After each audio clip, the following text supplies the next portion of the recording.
Salve, salve, salve! Estamos aqui com mais um episódio do podcast Gente para Negócios. Como sempre, fazendo aqui a nossa parte que nos cabe, apresentando toda a nossa equipe, Thiago Santos na produção, trabalhos técnicos, apresentação comigo, Rafa Cristofoletti, apresentando também o podcast Rogério Babler. Olá, Rafa! Adoro estar aqui com vocês, que prazer estar aqui com o meu amigo que você já vai apresentar. Muito bom. Lembrando que essa é uma produção da MH Consult, que é uma consultoria especializada no treinamento de lideranças, desenvolvimento de cultura em empresas e, como sempre, trazendo aqui novidades para vocês, um tema novo, sempre um assunto diferente envolvendo o mundo corporativo. Hoje estamos com um amigo do Rogério Babler. Eu vou fazer diferente, eu vou fazer com que você apresente o nosso entrevistado hoje, hein? Eu, na verdade, vou pedir para o Guilherme se apresentar, mas vou fazer um jabazinho do Guilherme aqui. Guilherme trabalhou conosco na MH Consult, ele era oriundo de outra consultoria, essas conspirações do universo, a gente se conectou, trabalhou com a gente há alguns bons anos, foi uma delícia, a gente se divertiu muito, aprendemos muito com o Guilherme, aprendemos a revisar vários modelos mentais que a gente tinha na MH e muita coisa que a MH tem hoje, foi o próprio Guilherme que trouxe. Opa. Então foi uma jornada maravilhosa. Eu vou deixar o Guilherme se apresentar, mas a gente se trombou aqui no restaurante perto da firma, né? A gente estava ali indo almoçar, ele que nos encontrou. Descobriu que somos vizinhos. Aproveitamos para falar sobre o podcast, fizemos o convite e eis aqui Guilherme. Guilherme Françoso, gerente de RH da Capco. Tudo bem, Guilherme? Tudo bem, gente. Bom, antes de mais nada, obrigado pelo convite. É um prazer inenarrável, seguindo as linhas das palavras rebuscadas do Marvin, né? Inenarrável estar aqui. Eu tenho um carinho enorme pela MH Consult, vocês sabem disso. Eu já tentei viabilizar negócios depois que eu saí da MH algumas vezes. Uns deram certo, outros não, mas eu sempre penso com muito carinho em vocês. Eu sou gerente de recursos humanos da Capco. A Capco é uma multinacional inglesa, especializada em transformação digital. Estou na área de recursos humanos desde 2003, faz pouquinho tempo já, quase 20 anos. E é verdade, eu trabalhava numa empresa que era tida como uma das melhores empresas de treinamento e desenvolvimento. Essa empresa foi comprada por uma outra. E no caminho a gente acabou sendo convidado por você e pelo Marvin para fazer uma entrevista e viemos para cá. O Bradesco queria transformar os modelos de aprendizagem deles para os 6Ds, lembra disso? Verdade. E a gente revisou tudo, cara. A gente fez todo esse trabalho de revisão, foi muito legal mesmo. Agora, esse é o profissional Guilherme, né? A gente precisa conhecer também o ser humano, né? Vamos sair um pouquinho, então, aqui da empresa. A gente quer conhecer um pouco mais a teu respeito, né? A questões mais relacionadas aí ao teu perfil pessoal. Então, conte pra gente quem é Guilherme na visão de Guilherme. Muito bem, eu costumo colocar assim nas minhas redes sociais, né? Sem ordem de valor, né? Sem grandeza de valor na ordem que eu falo, mas pai, psicólogo, roqueiro, gótico, apaixonado por tecnologia e noivo da Josefina. Tá aí, ó. É isso aí. Muito legal, boa definição. Boa definição. Lembrando que o tema, né, que a gente vai tratar aqui hoje, né, Rogério, é transformação digital, que é um trabalho feito aqui pelo Guilherme na empresa Capco. E falando, né, a gente vai falar de transformação digital sobre vários aspectos, inclusive o que envolve pessoas que estão trabalhando, né, dentro desse segmento. Fica à vontade, então, hoje para abrir os trabalhos aqui. Eu vou deixar com o Rogério aqui fazer a primeira pergunta. Você devia ter ensaiado comigo, porque eu já estava achando que você que sempre ia fazer a primeira pergunta. Não, hoje estou mudando tudo, viu? Só para...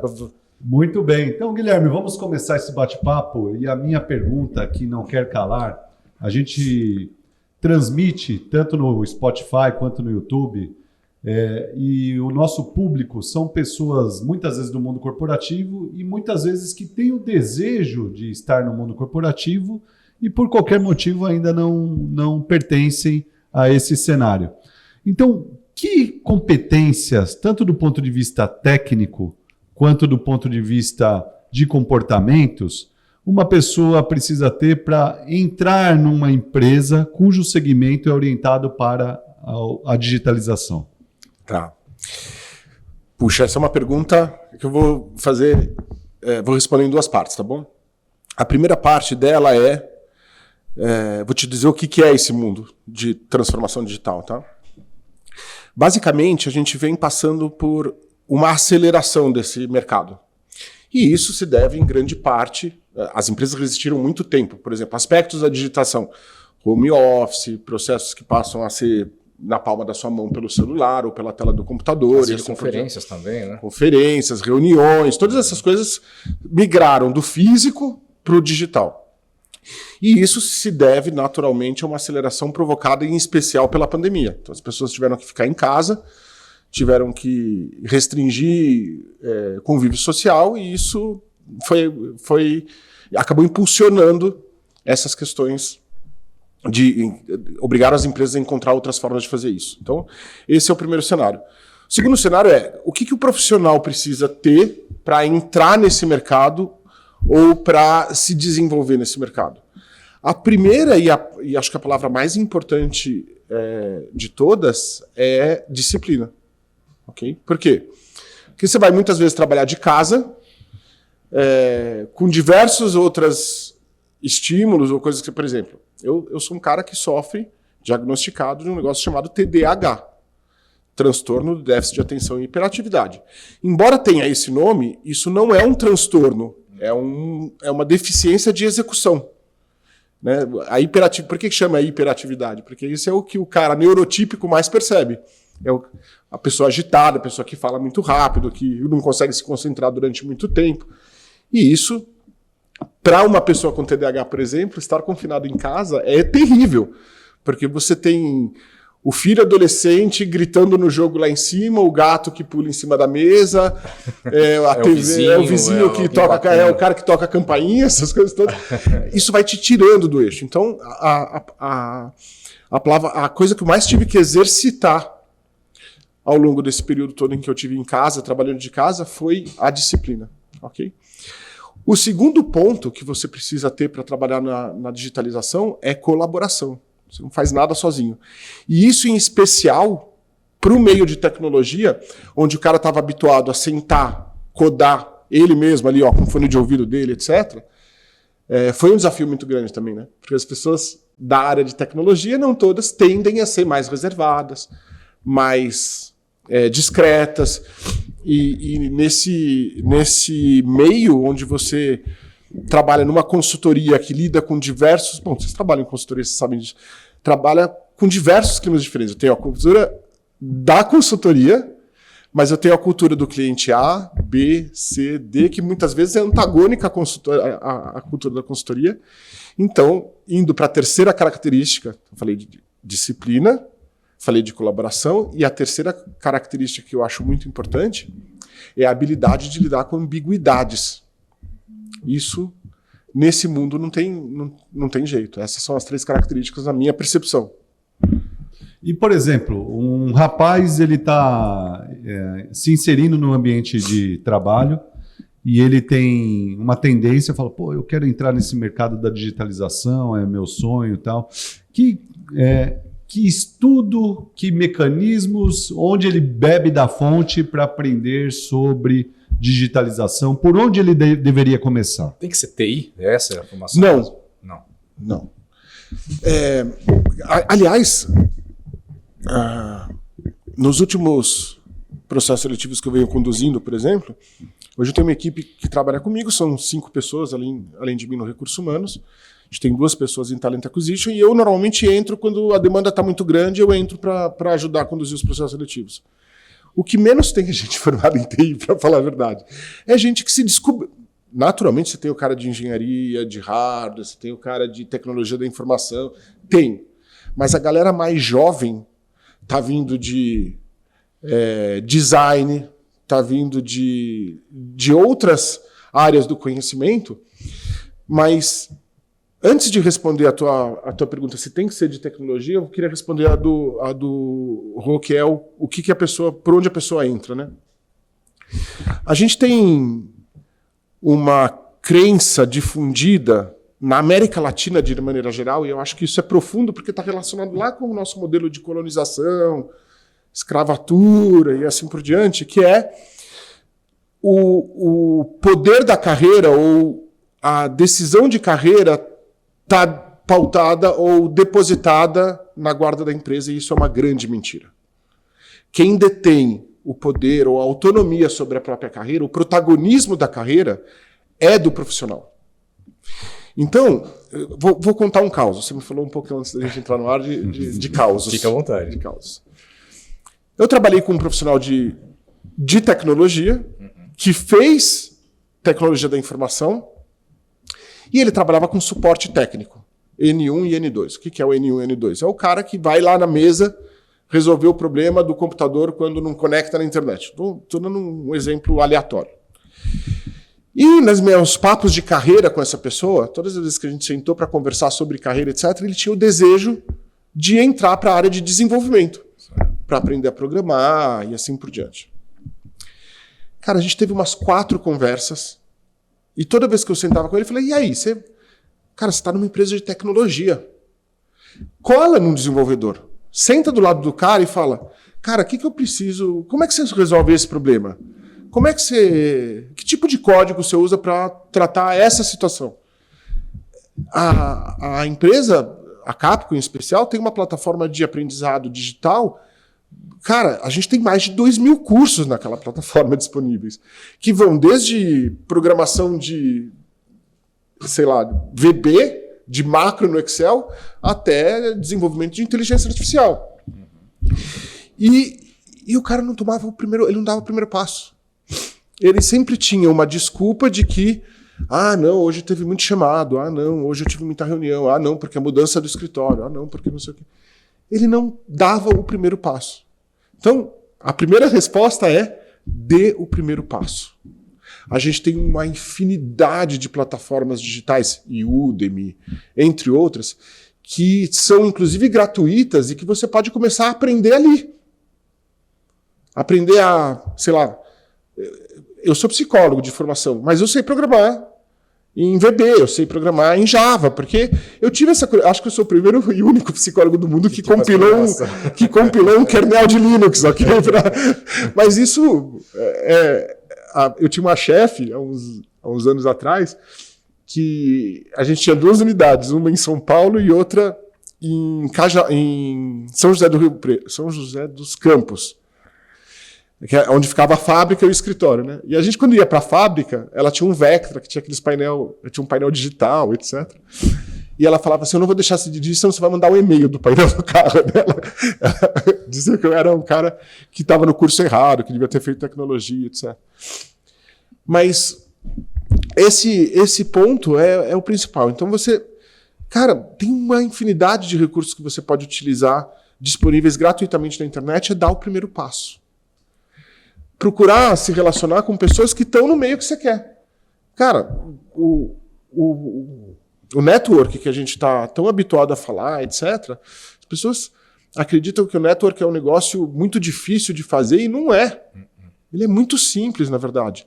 Convidar alguém para tomar um café, mandar um e-mail, escrever um artigo e enviar para alguém, né? Tipo, manter lá a sua página no LinkedIn, mas interagir com as pessoas. Não adianta você ter a página ela estática lá e você achar que network é só quando você precisa de um favor ou quando você quer encontrar uma nova vaga de emprego ou assim por diante. Network é uma coisa que precisa ser exercitada, inclusive quando você está empregado. Né? Então, essa é a minha dica, Rô. Tipo, começa por algum lugar, pode ser um curso, pode ser... Cara, tem uma empresa de educação que cresceu muito, chama Digital House, que, cara, você entrando lá num curso, ela não é cara, e você entrando num curso lá, você vai começar a se relacionar com profissionais que já estão nesse meio. A gente precisa ter em mente que, eu arrisco dizer, eu não tenho esse dado cientificamente comprovado, uma pesquisa, etc., mas eu arrisco dizer que 70% das posições não chegam no mercado. Elas são preenchidas por indicação, por recomendação, por relacionamento que a pessoa já teve no passado, né? Tipo, quando eu abro uma vaga na minha equipe, eu vou procurar, deixa eu ver quem já trabalhou comigo e que eu quero nessa posição. É assim que as vagas são preenchidas. Então, se você não tiver... Tem um ditado velho que é quem não é visto... Não lembrado, né? É isso aí. É isso mesmo. E você estava falando aqui, né, sobre essa questão do ingresso, das pessoas darem o primeiro passo. Agora, aquelas que já deram esse primeiro passo e trabalham com você hoje, né? Qual que é a característica desse profissional? É esse profissional que, independentemente da área, ele é uma pessoa curiosa para aquilo que envolve tecnologia? Você falou que não é só TI.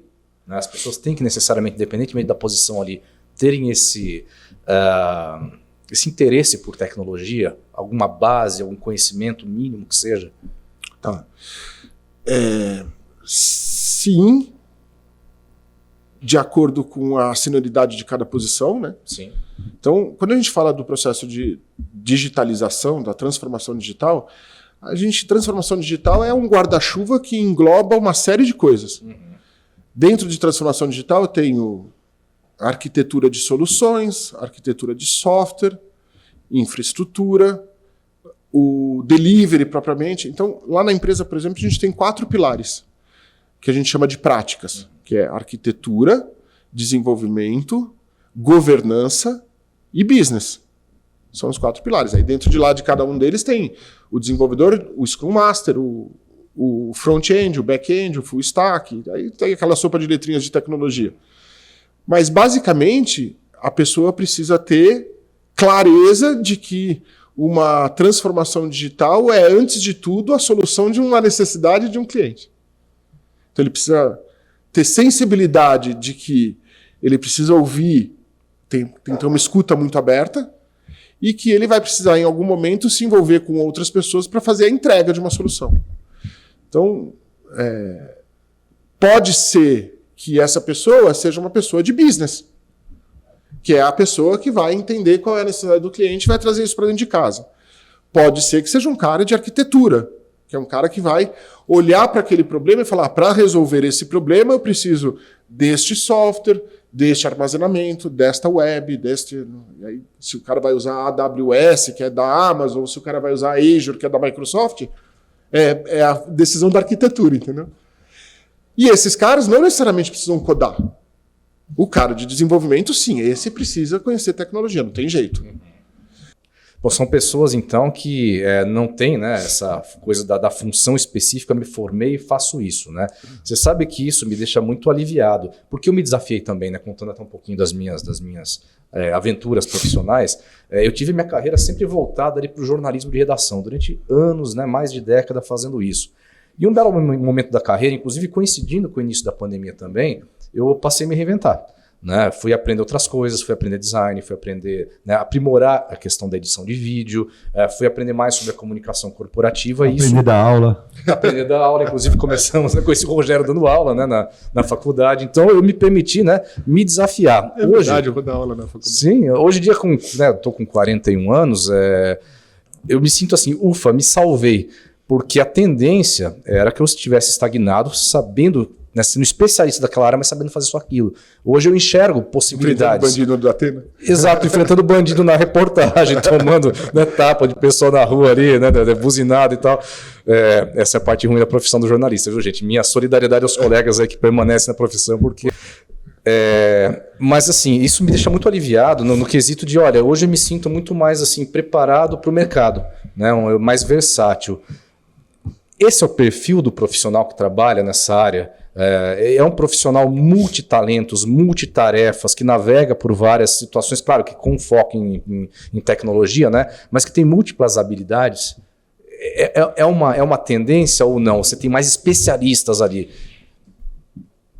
Cara, essa é uma pergunta capiciosa, eu diria, uma pergunta de provocação. Pergunta de jornalista. Pergunta de jornalista. Não sei te responder isso, porque eu acho que é um mercado tão dinâmico. Uhum. O que é importante dentro da... A gente, na consultoria em que eu trabalho, a gente tem um conceito chamado Be Yourself at Work. O que significa o Be Yourself at Work? Traduzindo, seja você mesmo no trabalho. A gente encoraja que as pessoas sejam elas mesmas, independente de crença, raça, identidade de gênero, etnia, existe uma diferença entre raça e etnia, né? Idade, condição física e mental. E o que a gente quer dizer com isso? Que as pessoas, o que é importante, o que é relevante para a consultoria, não é nenhuma dessas características externas, é o teu conhecimento. Uma consultoria ou uma empresa de transformação digital, que ela não tem linha de produção, né? Tem matéria-prima que eu posso melhorar a qualidade comprando uma matéria-prima melhor, por exemplo. A qualidade da minha entrega está baseada no conhecimento das pessoas, é como a MH Consult. Então, para a gente, pouco importa, na verdade, a origem acadêmica ou o conhecimento que ela tinha prévio. O que importa é o que ela é capaz de entregar agora e o quanto ela consegue se reinventar à medida que as necessidades vão surgindo. Então, eu acho que essa é uma das coisas mais legais de trabalhar numa consultoria, né? Você se desafia constantemente o tempo inteiro. Porque as novidades não param de além das novidades não pararem, quando te procuram porque eles não foram capazes de resolver um problema. Pois é. Né? Então você vira uma espécie de, na consultoria a gente chama de trust, como que é? Trust advisor. Mas você também, em outros campos do conhecimento, também tem o mesmo papel. Então, me perguntar se a pessoa não precisa vir de uma área ou se a pessoa precisa vir de uma área, na verdade, é o que menos importa pra gente, entendeu? Bom. Com essa mudança toda, inclusive recentemente nos Estados Unidos, saiu pesquisas e saíram notícias que as pessoas estão deixando seus empregos em função de cada vez mais buscar o que elas querem de suas vidas. E esse fenômeno, de alguma forma, também veio para o Brasil. Sim. Mais especificamente, realmente, para quem tem formação, para quem tem já bagagem técnica, que está bem posicionado no mercado de trabalho, né? Mas vem acontecendo. Isso vem acontecendo com vocês também? Esse cenário de pessoas deixarem as empresas, deixarem a empresa e demandarem questões que às vezes é difícil você, no papel de RH, atender todas essas demandas? Como é que isso vem acontecendo? O principal desafio do mercado recente foi a questão do home office. Com o término e eu já vou chegar na tua pergunta, só vou contextualizar. Com a chegada, com a aproximação do término da pandemia, então, por exemplo, a partir de hoje, já não é mais obrigatório agora máscara em ônibus, metrô, etc., que até então estava. As pessoas curtiram trabalhar em casa, especialmente as pessoas da área de tecnologia, porque elas descobriram que você pode trabalhar efetivamente de qualquer lugar. Surgiu, inclusive, uma figura que já tinha alguma relevância no passado, mas que ganhou força, que é o tal do nômade digital. A gente precisou, por exemplo, entender, e a nossa legislação tem uma limitação ridícula sobre isso, mas a gente precisou entender como é que eu posso contratar pessoas que vão trabalhar hoje do Brasil, amanhã da Alemanha, depois dos Estados Unidos e assim por diante. E é aí que vai o encontro da tua pergunta, tá, Ru? As pessoas estão menos dispostas a ficarem confinadas a um determinado território. Inclusive, eu tenho até um exemplo, né, pessoal, aconteceu acho que semana retrasada, um colega, ele estava já há 20 anos morando em Londres, né, muito bem colocado, trabalhando ali. Vivendo sensacionalmente.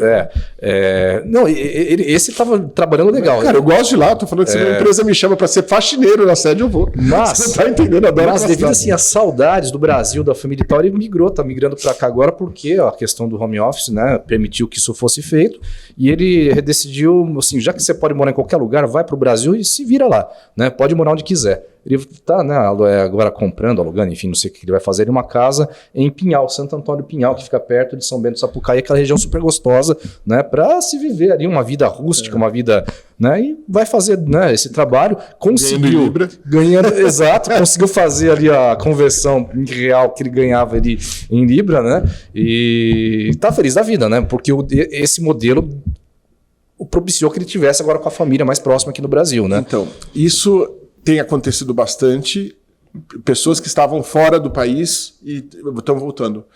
Mas a nossa legislação, por exemplo, não permite que a pessoa trabalhe mais de 15 dias em outro território ativamente. Permite férias, tá? Então, se não estiver produzindo, você pode. Você tem uma pausa. A gente enfrentou alguns casos na empresa de pessoas, por exemplo, que passaram num curso de especialização em Portugal. E o cara vai ter que pedir demissão, porque ele vai ficar 6 meses fora e a nossa legislação não permite.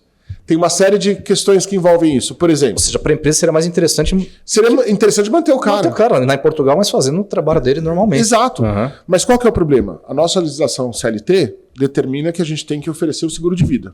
Seguro Certo. de vida, a nossa pólice é nacional. Uhum. Não existe uma pólice de seguro de vida corporativo Que internacional. cubra parte internacional. Né?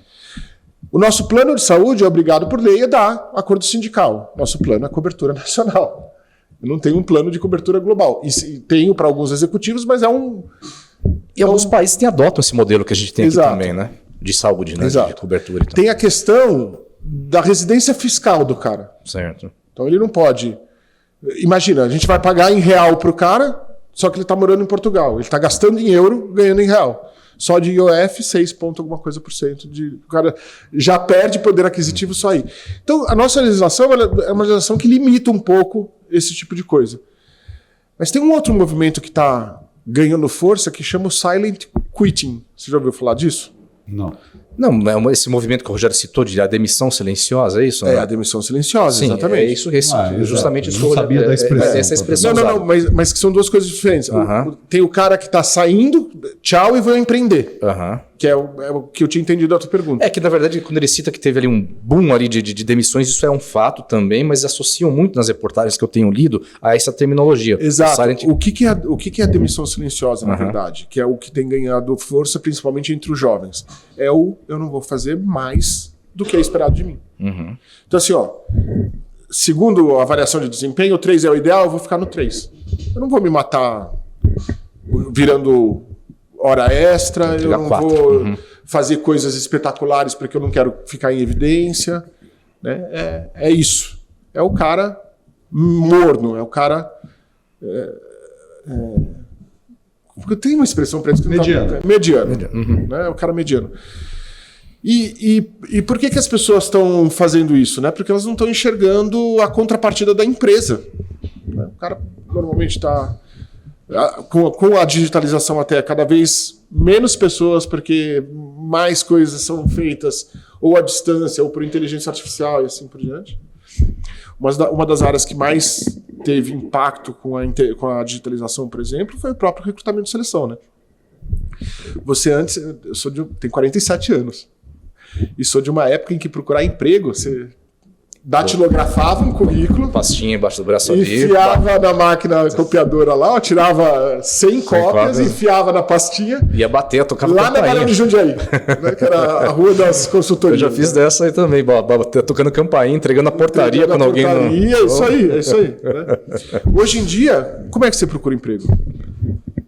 Você está no LinkedIn. Você vai em rede social, tua rede de contato, né? Como eu fiz com o Rogério, eu mandei ele uma mensagem no WhatsApp e tal, é assim. E você sabe como funciona do lado da empresa? Tem um recurso chamado Recruiter dentro do LinkedIn, que custa uma fortuna, ok? Não é muito viável para empresas menores ou com menor receita, mas que usa uma plataforma de inteligência artificial absurda. Então o que acontece? Eu vou lá e digo, eu quero o perfil tal. Então, com o cargo tal, no segmento tal, na região tal. Com essas palavras-chave. E aí eu vou, sei lá, na tecnologia tem muita linguagem de programação ou tecnologia que precisa conhecer, etc. Essas palavras, elas se associam àquilo que a pessoa escreve com o conteúdo dela ali no feed? Exato. Para ver se tem aderência ou não? Exato. Então, quando você recebe do LinkedIn, ele vai dizer assim, tem esses 25 caras aqui que são os caras mais aderentes que você me escreveu. Cara, é ignorante. É ignorante. Quando uma coisa, o Facebook é capaz de te dizer quando um casal está engajando antes do casal engajar. E ele começa a oferecer jantar romântico, passeio romântico. E ao contrário também, quando o casal está desengajando, antes do casal separar, ele começa, cruzeiro de solteiros. Balada não sei o quê. É ignorante. E o Facebook faz a mesma coisa do ponto de vista de carreira. O LinkedIn, né? O LinkedIn faz a mesma coisa do ponto de vista de carreira. Você tem lá outras plataformas que eu acho que estão perdendo uma grande força. Né? Antigamente você tinha Cato, Vagas, Infojobs. Né? plataformas de job board, por assim dizer, né? O Vagas, se o Mário Capão ouvir isso aqui, ele vai me xingar, porque o Vagas não é um job board, o Vagas é um ATS. Né? Mas, de fato, o que acontece é que você não procura mais entrando em site hoje em dia. Você procura no social. Né? E indo ao encontro disso que você está falando, Rua, as pessoas, da mesma maneira que estão dispostas a sair de uma organização para se empreender, etc., elas também estão muito mais expostas às pessoas, acionando elas para a oportunidade.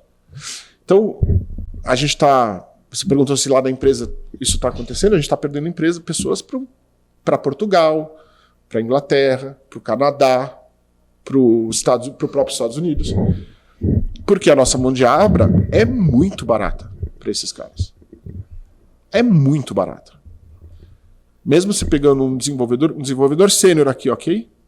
Ganha na faixa aí de 15 a 18 mil reais. Que são considerados dentro da faixa de mercado salários altos do Brasil. Salários altos no Brasil. Menos de 1% da população ganha mais de 5 mil reais, okay? Mais de 10 mil reais, ok? Menos de 1% da população ativa. A grande maioria é até 10 mil. Brasil, você é considerado, segundo o censo, rico se você ganha mais de 4 mil reais por mês. É ridículo, mas é assim que o órgão regulador lá, que eu esqueci o nome, que faz o censo, como IBGE.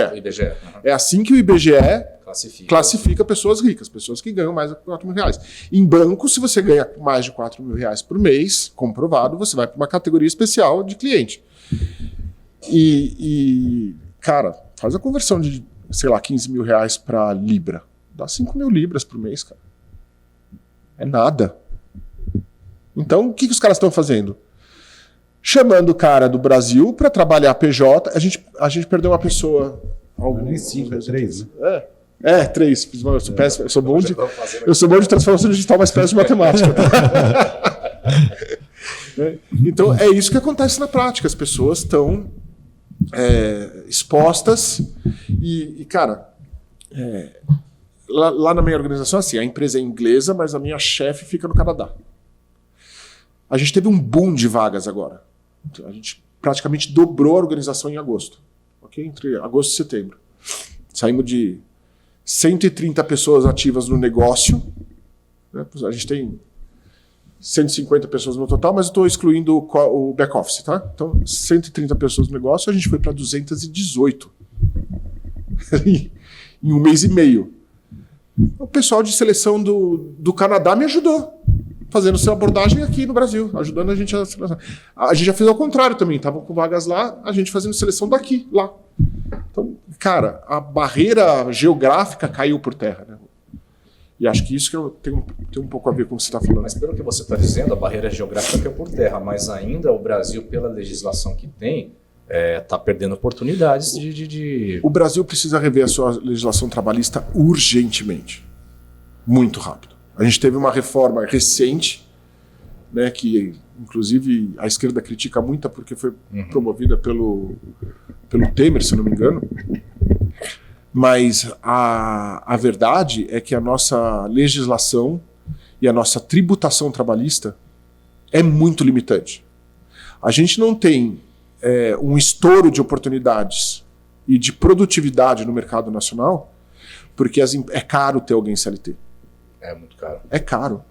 As pessoas talvez não tenham noção disso, mas se eu ganho X, eu custo 2x para a empresa. É isso que se fala muito, né?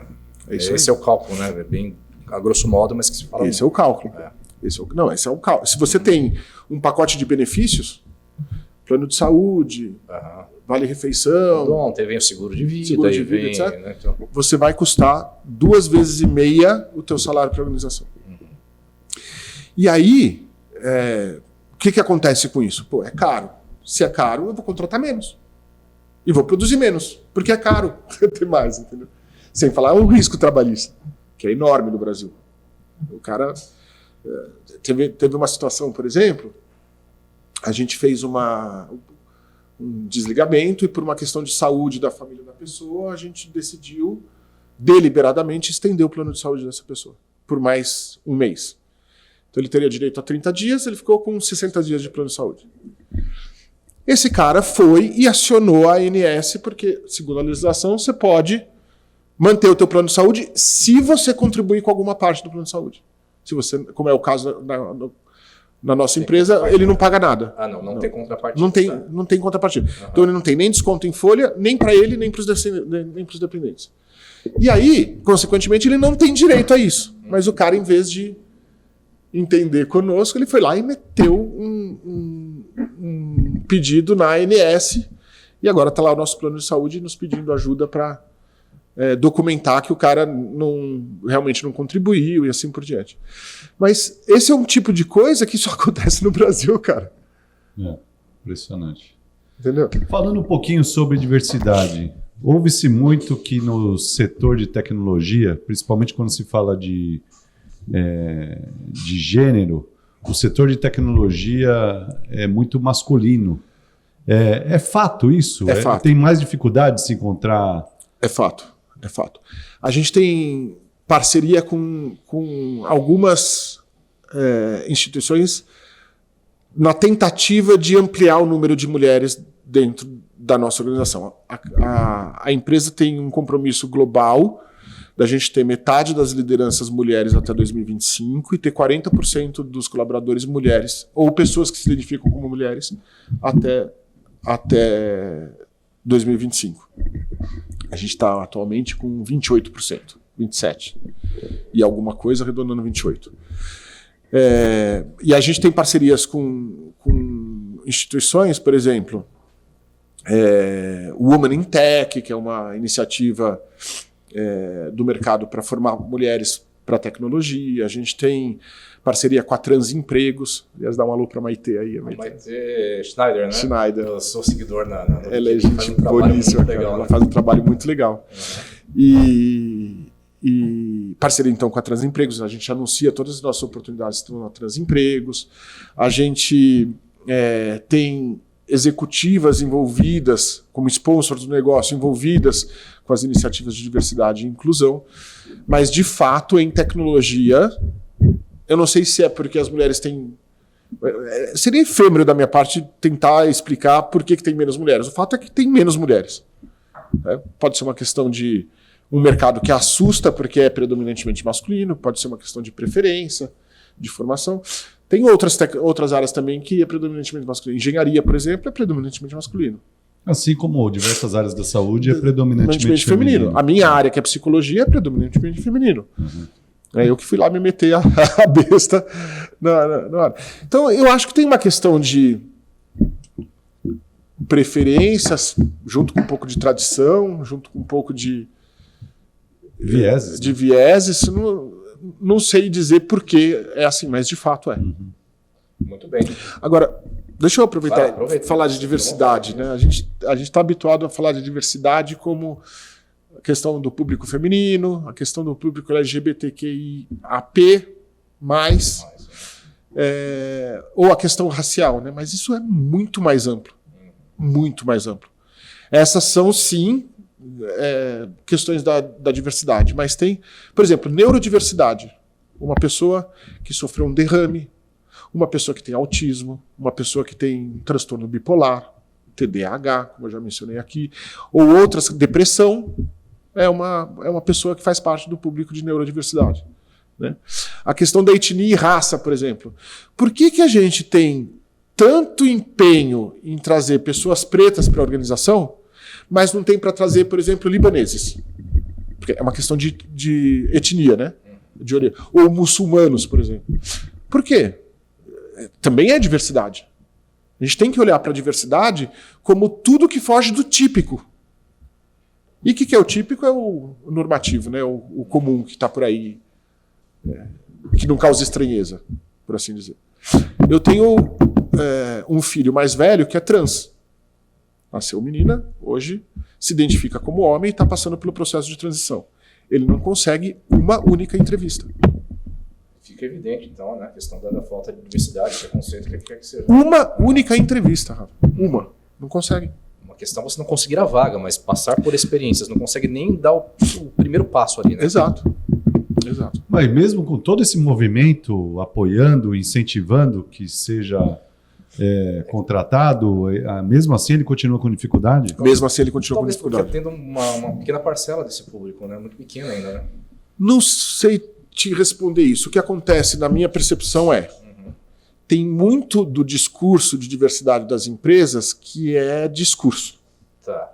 É Modismo. para botar no site, Pode ser é que para aparecer em revista. Não tem diversidade de fato. Quer um outro exemplo? Etarismo. Se você passou dos 40 anos, você vai saber do que eu estou falando. Você não consegue entrevistas de emprego. É ridículo. Não consegue. Eu tenho o prazer de dizer, a semana passada eu contratei um desenvolvedor de 70 anos de idade, em Santos. Isso é incrível, cara. Mas ainda muito pouco praticado. Acabou de explodir no LinkedIn agora, vocês devem ter visto o caso do analista de logística. Sim. Acabou de acontecer. Veio um retorno para o cara dizendo cancela, passou da idade. Cara, olha isso. Inclusive teve esse e-mail mal trocado, né? Eu acho que de fato foi uma... ela foi responder, esqueceu de tirar o cara, alguma coisa aconteceu ali. Mas o fato é que isso representa o viés inconsciente que está estrutural no nosso mercado.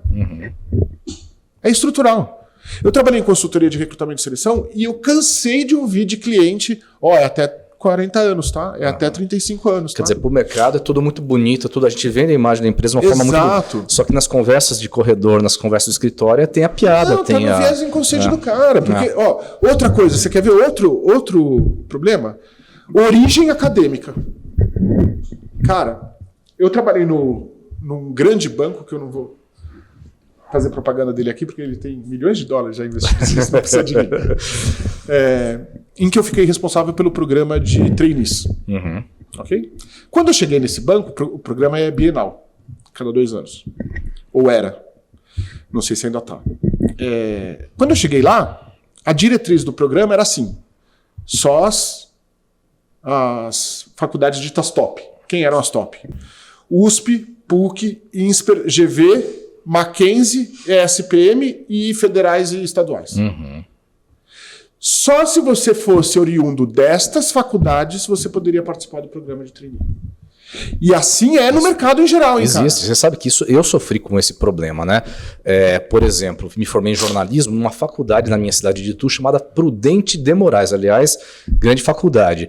E olha só que curioso, na minha época ali... Você é de Presidente Prudente? Não, Prudente é só o nome da faculdade, porque Prudente de Moraes ele tem ligação com a história de Itu. Acho que, se não me engano, foi o primeiro presidente civil da história do Brasil. Tá bom. Enfim, eu sou de Itu. E essa faculdade... Pô, não parece com 1,70 de altura. Eu sou a exceção de Desculpa a idade. piada. Foi mais forte que eu. É que lá Tô pagando porque a piada. É que lá tudo é grande, inclusive é mentira, viu? Isso que lá tudo é grande, inclusive a mentira também é. Mas enfim, na minha época, né, o jornalismo bom mesmo, em algumas faculdades próximas ali, dentre elas você tinha a PUC em Campinas, que formou muitos bons profissionais, né? E na época passei na PUC de Campinas, mas não tinha dinheiro para poder fazer. Exato. E essa faculdade Prudente de Moraes, analisando ali os professores que davam aula, eram os mesmos da PUC de Campinas. Exato. Porque Campinas de Itu é 30 quilômetros ali de distância. Exato. Então eu tive aula, o meu professor que deu aula para aquela pessoa da PUC, Exato. deu aula para a pessoa da Prudente de Moraes. E eu tive dificuldade com preconceito por conta da faculdade que eu exerci ali. Eu tenho um ex-sócio, que chama Gustavo Nascimento, que dá aula na GV e dá aula na Unip. Sim. Entendeu? Então, essa questão, por exemplo, aí conseguimos conseguir aprovação para derrubar esse critério. E aí a gente fez um negócio que hoje chama recrutamento cego, tá? Um nome bonito para o negócio, mas na época não tinha esse nome. Eu consegui comprovar que se a gente derrubasse alguns critérios, a gente nadaria no Oceano Azul. Por quê? Todo mundo está atrás desses candidatos. Sim. Se a gente abrisse para outras faculdades, a gente ia nadar num oceano de candidatos que outras empresas não estavam olhando. Então, o que a gente fez? Subimos o critério técnico, derrubamos o limitador da origem acadêmica, subimos o critério técnico e no programa a gente estabeleceu a regra de que nem o gestor pode perguntar a origem do cara e nem ele pode falar. Estava baseado o quê? Nos games online, estava baseado nos testes técnicos de conhecimentos gerais e nos painéis. Era assim que a gente ia tomar a decisão. Pergunta quem foi o primeiro lugar. Uma menina da Unip. Deixando para trás INSPER, PUC, Mackenzie, GV. Agora, é uma regra? Claro que não é uma Claro que regra. não, você pode ter pessoas, né? Claro que não é uma regra. Mas é um exemplo. Mas esse é um exemplo de diversidade, cara. Você precisa abrir. Eu contratei agora, como desenvolvedor, gente que não tem o segundo grau completo. Contratei um venezuelano foragido do problema que estão vivendo lá. Tudo é circunstancial. Tem pessoas, por exemplo, que se dedicam tanto a passar o vestibular mesmo, que eu acho que é uma coisa, enfim. Desde novo, eu não entendia por que eu tinha que virar uma enciclopédia ambulante, que na minha época você tinha que decorar tudo aquilo lá e tal. Para chegar. Deve ser a mesma coisa, para você entrar numa universidade para ir para uma outra área de conhecimento. Eu achava aquilo absurdo, né? E muitas pessoas, inclusive na minha área, depois de ingressar em faculdades até públicas, enquanto elas estavam fazendo um curso intensivo, completamente integral, eu estava já estagiando, trabalhando. Exato. E a minha evolução foi muito mais rápida, porque eu já estava no mercado de trabalho. Há controvérsias. Vou te dizer por que há controvérsias. A gente está falando de privilégio aqui, ok? Uhum. Estar numa SPM, PUC, é um privilégio. Sim, por serem particulares e né. O que acontece? Quando você entra num programa como esse de trainee, você acelera a tua carreira em 5 anos. Sim. Isso é comprovado. O cara sai do programa de trainee numa posição especialista ou de liderança já. Uhum. E ele é exposto a uma complexidade de problemas que outras pessoas dentro da organização não são expostas. Ele é exposto a um grau de tomada de decisão, a uma alçada que outras pessoas não são expostas. Então, quando a gente entra pelo programa de estágio, a gente não está acelerando a nossa carreira. Essa é uma crença difundida, mas a gente não está. A gente está entrando pelo entry level, normal. Uhum. Vai desenvolver a carreira, dependendo da tua entrega, Sim. como qualquer outra pessoa faria. Mas é uma ilusão de que a gente está acelerando carreira por estágio. Entendi. É uma ilusão. Até porque o nosso mercado de trabalho não é capaz de oferecer o número de graduandos necessários para suprir a demanda das empresas. Interessante. Quando você falou de processo de vestibular, né? Uhum. Algumas faculdades já caíram, já tiveram um insight de que o processo seletivo tradicional não vai trazer os melhores talentos. Vai trazer as pessoas mais habilidosas em reter informação. Reter informação. Uhum. Então, por exemplo, meu filho mais novo faz SPM. O processo seletivo não teve uma prova. Olha só, diferente. Teve uma prova. Teve uma análise de perfil. Ele teve que fazer uma redação com um tema que eu achei incrível. O tema era felicidade. O que era felicidade para ele? E teve entrevistas com 2 ou 3 profissionais da faculdade, dentre eles o coordenador pedagógico. Parece mais um processo seletivo de empresa do que necessariamente... Exato. Só que também a gente tem um desafio enorme, né? Como é que eu faço isso, por exemplo, em grande escala? Porque Sim. quem quer fazer isso? Sei lá, você tem 5 mil alunos se candidatando na SPM. Exato. Na USP você vai ter, sei lá, 200 mil. Sei lá.